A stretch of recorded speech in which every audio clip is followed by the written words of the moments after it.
اللہ سے دوری ہوگی۔ یہ اللہ نے حکم کر دیا کہ بے حلال اور ربا حرام۔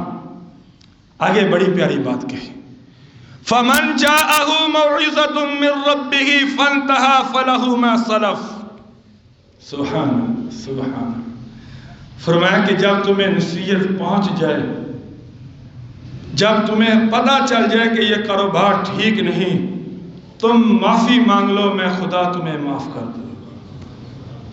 جب یہ آیت اتری نا، کچھ لوگ اکٹھے ہو کر آپ صلی اللہ علیہ وسلم کے پاس آئے، کہا کہ آپ کے چاچا حضرت عباس، وہ ابھی نئے نئے مسلمان ہوئے تھے، وہ تو اس کا لاکھوں کروڑوں کے اندر سود کا کاروبار ہے، تو وہ آپ نے بھی کچھ نہیں کہا۔ تو حضرت عباس کہنے لگے، یا رسول اللہ علیہ وسلم مجھے 2 دن کی مہلت دو، میں نے کروڑوں روپے لینا ہے، میں وہ سارے لے کر بیت المال میں جمع کروا دوں گا، آپ 2 دن بس خاموش رہیں۔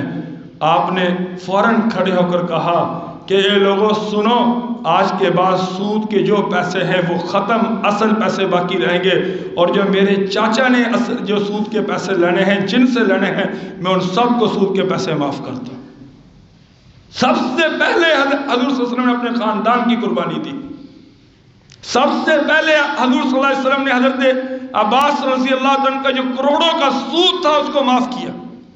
اور یہ واقعہ تفسیروں کی کتابوں کے اندر، ہر مسلک کی تفسیر کی کتابوں کے اندر یہ موجود ہے۔ پھر اس کے بعد فرمایا کہ اگر تم توبہ کر لو تو خدا تمہیں معاف کر دے گا، وَأَمْرُهُ